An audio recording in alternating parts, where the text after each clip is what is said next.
sabemos que lo dices de corazón, por supuesto, sale desde dentro. Mi misión aquí va a ser solamente como marco para las preguntas o las ideas que puedan surgir luego posteriormente, recordar, hacer un poco de memoria para recordar en estos 40 años cuáles han sido los acontecimientos más importantes y también lo más trascendente, que es plantear lo que queda por hacer, que es el reto que tenemos hoy día ante nosotros. La convocatoria de esta jornada habla de la necesidad de hacer un nuevo acuerdo político, un nuevo acuerdo social para desarrollar el plan en su totalidad, puesto que a la fecha se ha hecho solamente el 40%.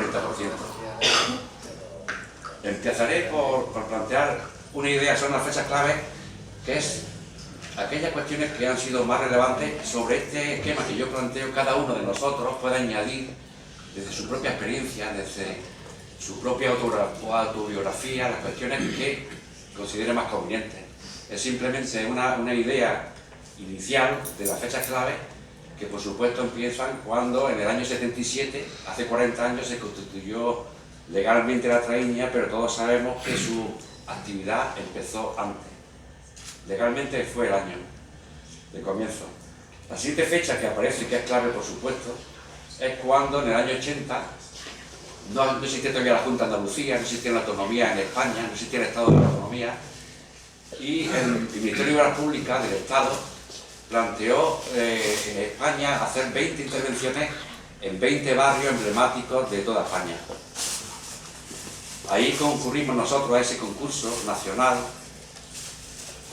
ya creamos una idea embrionaria que es el que da origen de todo. Plantear desde el comienzo que los técnicos y los vecinos teníamos que formar un equipo sólido para poder actuar con rigor en una transformación de un barrio como era La Chanca. Año 82. Ya aparece la Junta de Andalucía con un acuerdo que se hizo con el Ayuntamiento para adaptar el Plan Especial de Reforma Interior.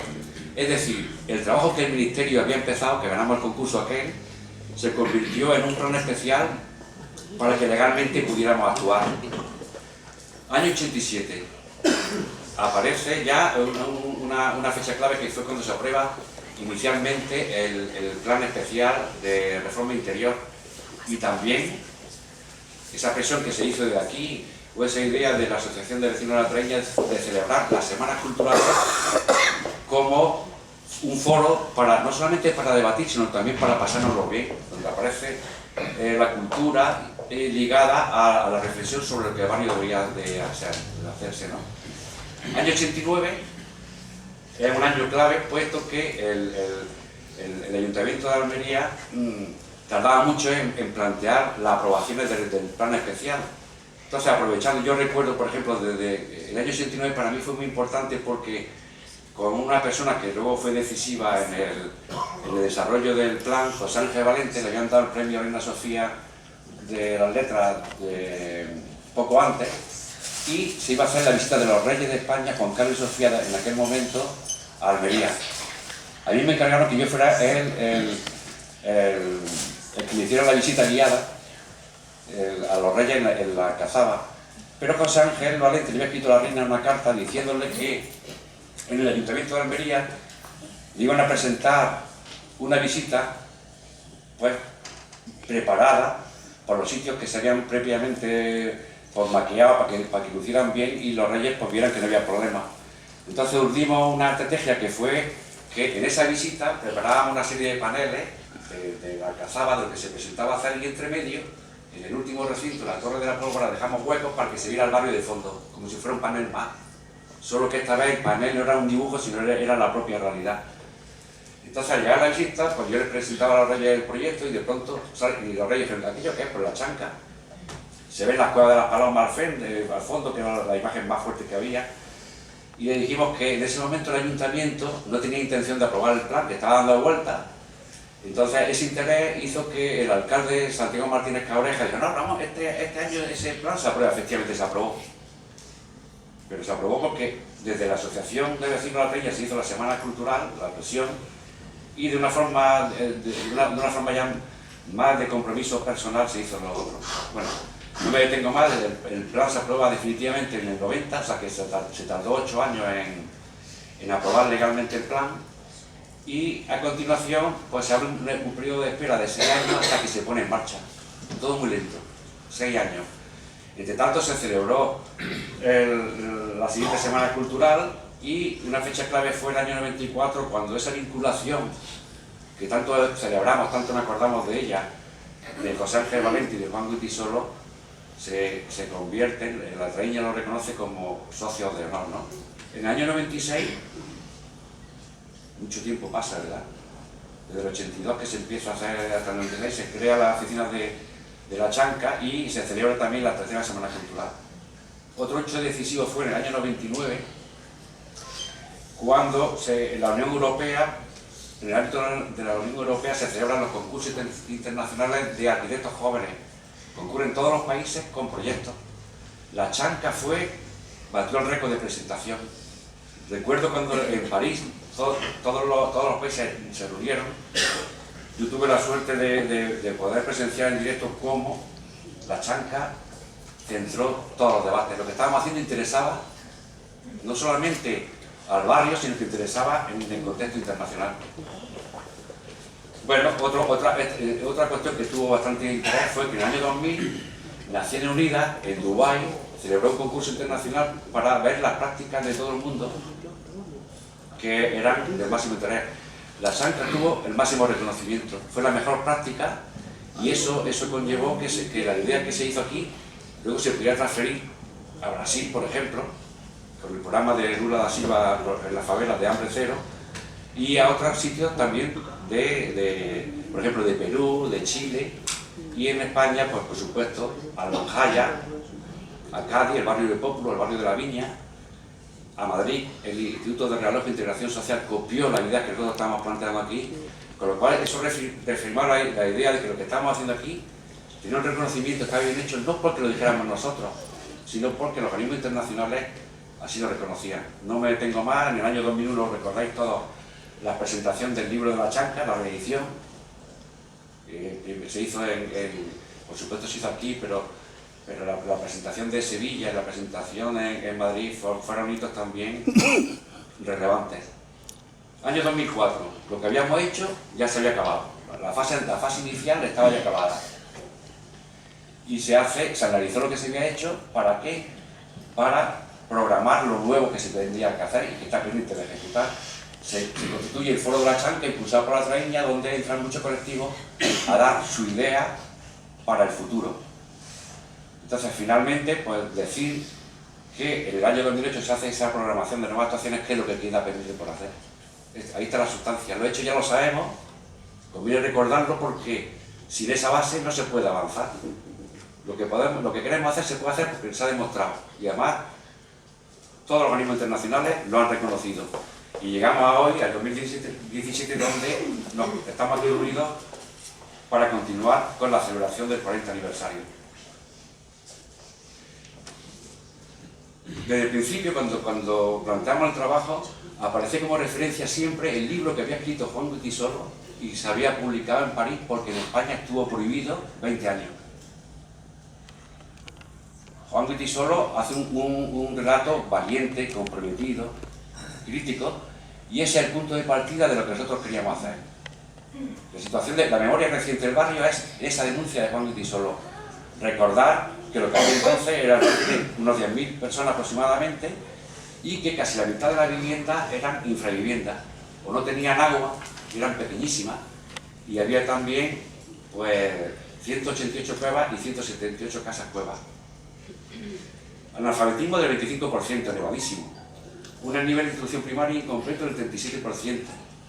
Paro del 36%, que era altísimo entonces, pero hoy es mucho más. Bueno, y esas son las situaciones, no me detengo mucho más porque todos lo sabéis, porque formáis parte de lo que estamos hablando. Lo que hicimos fue, cuando se hace el plan especial, fue una cosa que no se había hecho hasta entonces.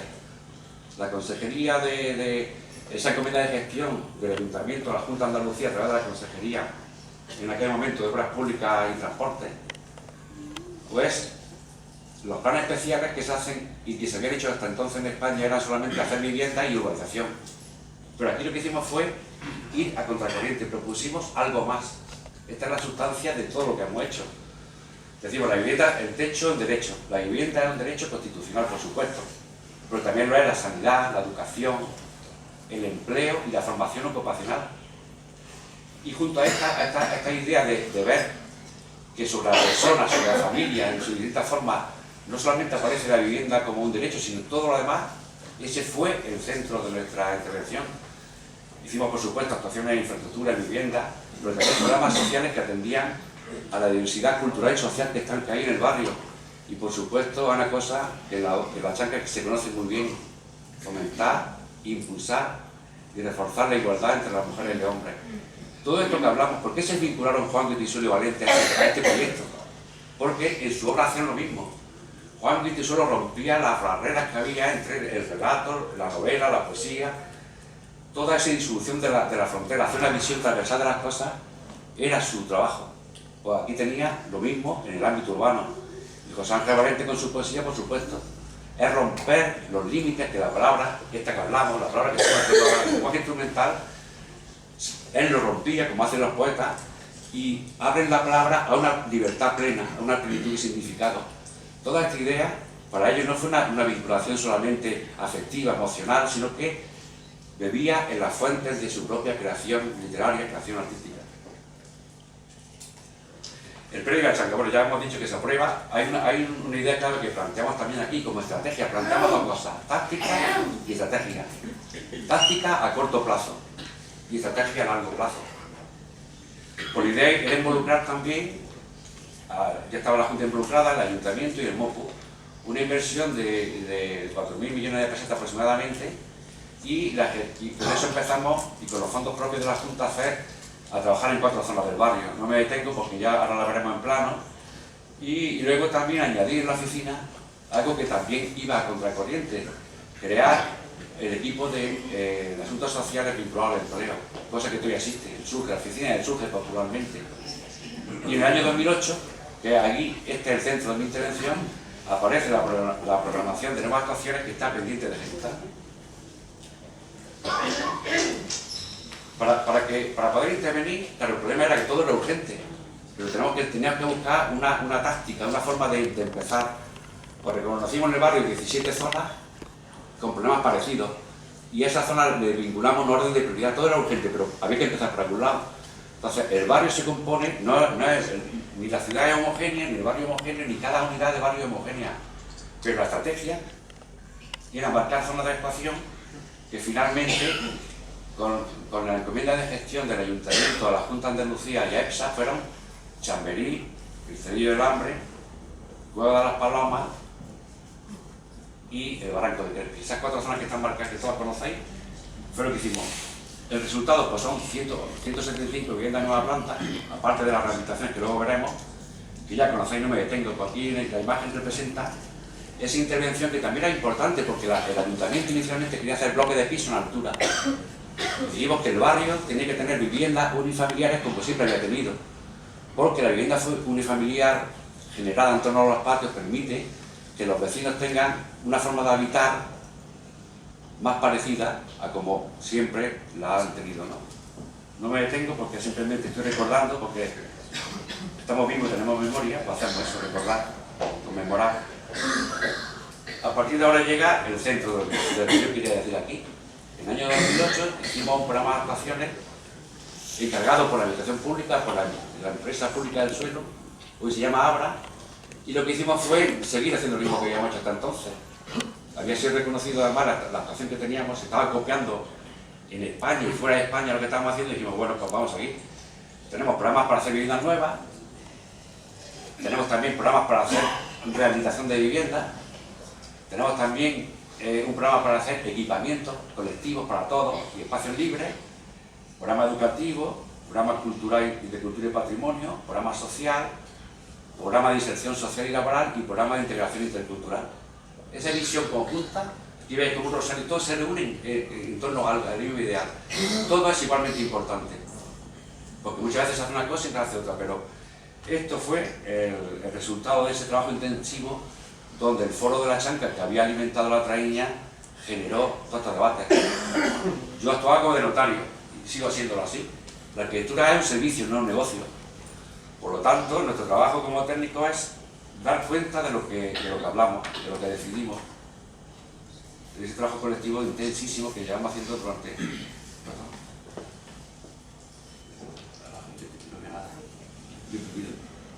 Ahí. Bueno, lo que queda por hacer, hemos hecho viviendas, pero quedan por hacer 387 viviendas nuevas. Aquí están atribuidas, no voy a detenerme en dónde. Aquí están marcadas las viviendas nuevas que hace falta hacer y son 387 viviendas. Lo sabemos, eso es lo que tenemos que conseguir. Rehabilitación de viviendas. Pues aquí planteamos también una idea. Había una consejera en aquel momento, Josefina Cruz, a la cual, la que yo no me acuerdo ahora mismo, donde la Junta de Andalucía, para programar los años de las actuaciones siguientes, pues plantea un plan andaluz de suelo y vivienda y suelo.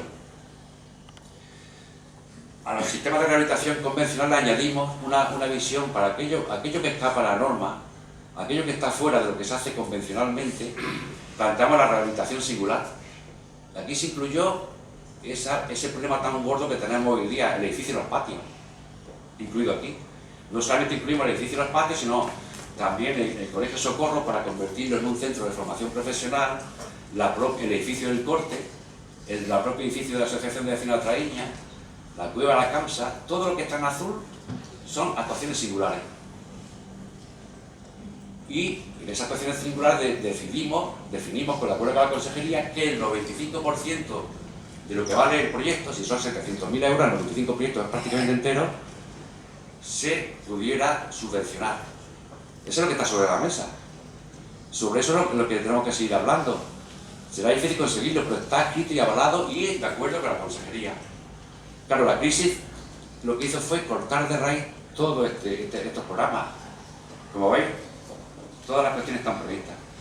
Equipamiento. Recordamos, por ejemplo, aquí, equipamiento, pues, como veréis, planteamos que el puerto y la ciudad deberían, hoy también está de actualidad, todo el mundo habla de integrar el puerto y la ciudad. Pues aquí tenemos la propuesta que se hizo de la Chanca para que el puerto y la ciudad se unieran a través del barrio. Aparecen en el puerto pesquero reordenados, las casetas de armadores se hicieron nuevas, aparece equipamiento como el Museo de la Mar, el acuario, en fin, restaurante, en fin, todo eso usos y equipamientos nuevos, biblioteca, el centro cívico, la escuela de flamenco, por supuesto, y recuperamos una idea que estaba ya desde los años 80 sobre la mesa. El barrio tiene cerca, el Cerro de las Mellizas, un mirador maravilloso donde se pusieron una antena de los repetidores de televisión. Planteamos que la Alcazaba de Almería era el monumento más importante que tiene la ciudad desde el punto de vista turístico y de visitas culturales. Y la gente que va a la Alcazaba, ¿qué hace? Llega, la visita y se vuelve. Aquí la idea que planteamos es que la gente que entra a la Alcazaba saltara por encima del barranco de Caballa con un teleférico y la Mellizas se hiciera ahí un espacio libre con un punto de acogida, con bar, cafetería, y la gente pudiera bajar al barrio andando y poder vincular el barrio dentro, graparlo dentro de la ciudad. En fin, qué idea. Esta sí, intentó recuperar el ayuntamiento en, no sé, ahora en la época de Mejino me parece que fue, y los fondos siempre, pero en fin, tenemos ideas para todo. Son todas nuestras.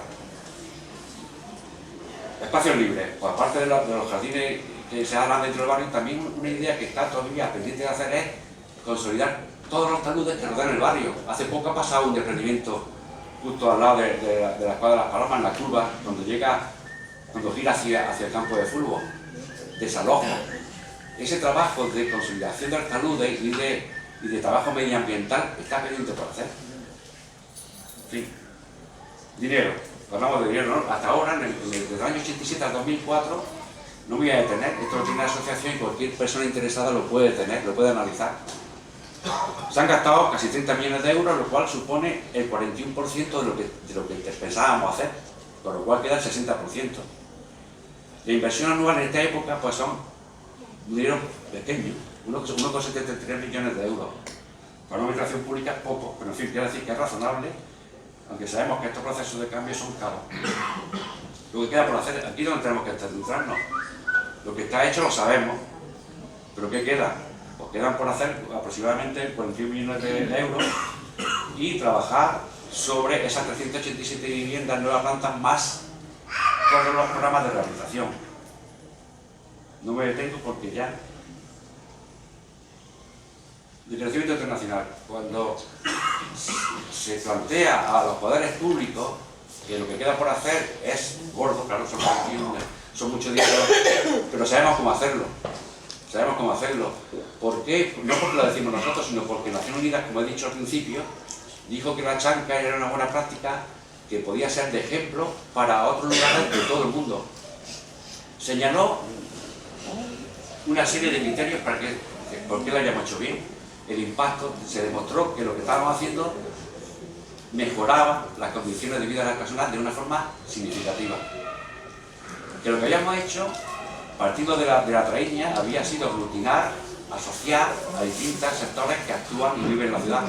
El Ayuntamiento, la Junta de Andalucía, la Consejería de Asuntos Sociales, el Ministerio de Fomento y personas relevantes de la cultura. Lo habíamos asociado con muchas otras entidades, organismos y personas para hacer lo que estábamos haciendo. Luego, lo que hacíamos era social, cultural, económica, ambiental e institucionalmente sostenible y duradero. La prueba que es duradero es que 40 años después seguimos aquí. No nos hemos movido del sitio.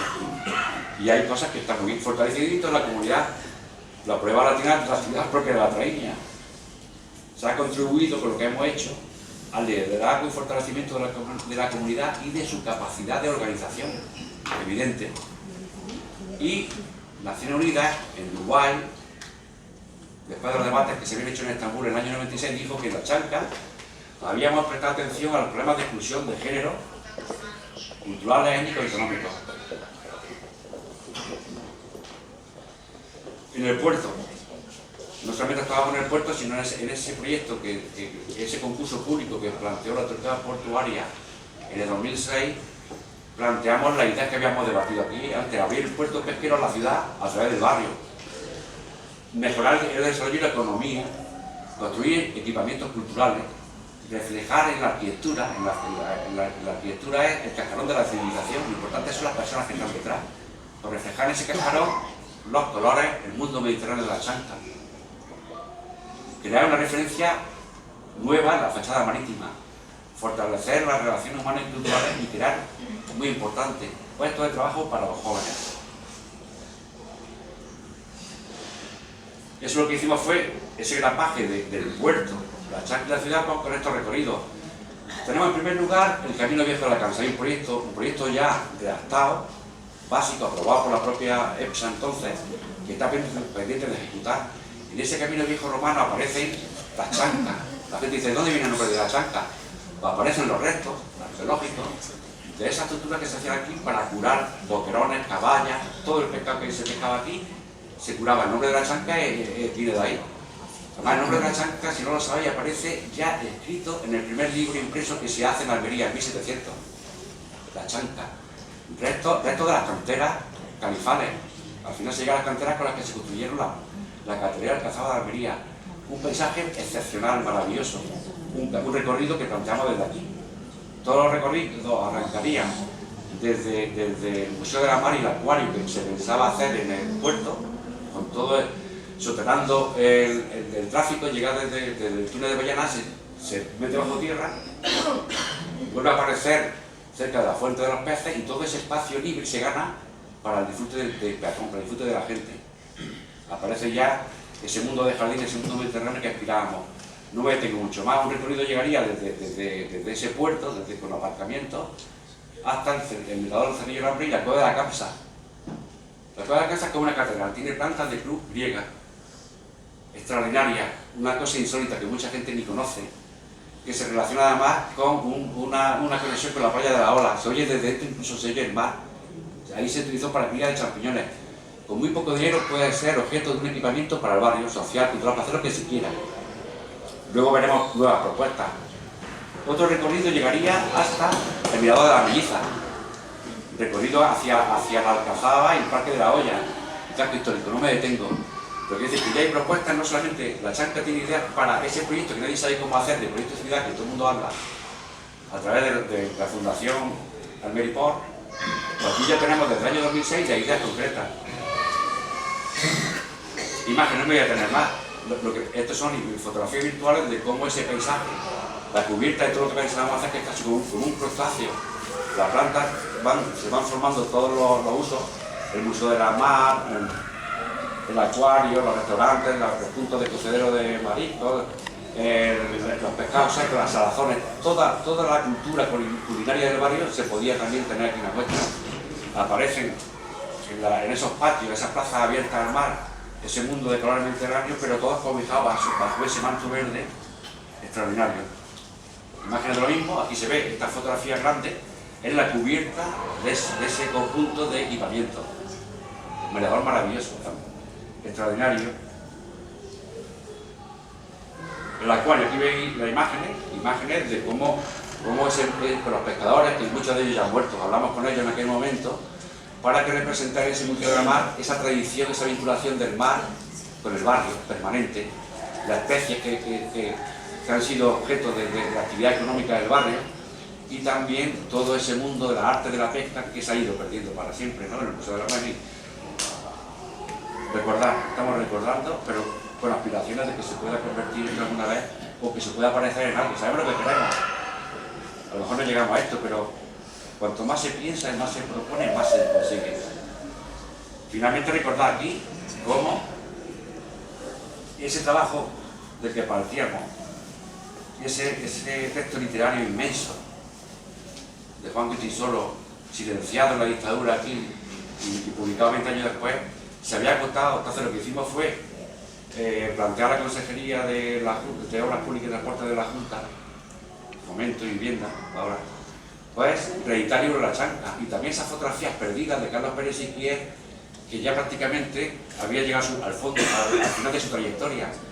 Sin embargo, al recuperar el libro de La Chanca y la fotografía de la portada, nos dimos cuenta, visitando a Carlos Pérez Siquier, que tenía muchísimas fotos desconocidas, las publicamos, y gracias a ese trabajo, gracias a La Chanca, Carlos Pérez Siquier, no gracias a La Chanca, sino gracias a que La Chanca puso el acento en esa obra, Carlos Pérez Siquier fue reconocido y ha sido reconocido en los últimos años de forma extraordinaria. Premio de la Junta de Andalucía, que recogió en el Parlamento en esta época, ¿no? Pero sobre todo también se añadió el prólogo de José Ángel Barrete, donde planteaba aquella idea extraordinaria sobre la ciudad y sobre cómo Almería estaba constituida a base de permanentes barreras, fronteras, psíquicas, y precisamente por ello, no visibles, pero precisamente por ello más reales. Todo aquello forma parte de la memoria de la reina, de la memoria del barrio, de la memoria de la ciudad. ¿Cómo no? Yo quería de Antonio Carbonell, que había que poner aquí, porque un día como aquí Antonio Carbonell hecho a mano, pues aparece Pepe el Barbero, una persona con una capacidad, un talento político extraordinario, comprometido, que ha sabido adelantarse a su tiempo, paso a paso. Pues conversando con sus amigos aparece esa construcción de todo lo que ha pasado, esa memoria de los últimos 40-50 años expresada. Y para acabar, ver cómo en un momento dado la peña decide reconocer a las personas que se significaban o se han ido significando a partir de entonces en el trabajo colectivo tan intenso que se ha hecho, y aparece el homenaje que se rindió. Fundamentalmente recordamos a José Ángel Valente y a Juan Goytisolo y a más personas que estábamos en aquel momento.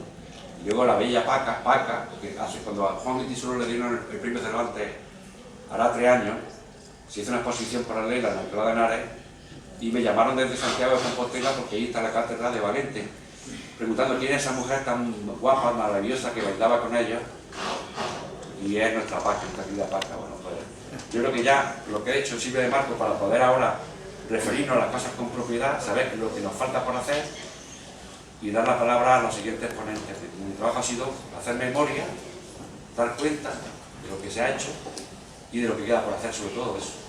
Vale, muchas gracias.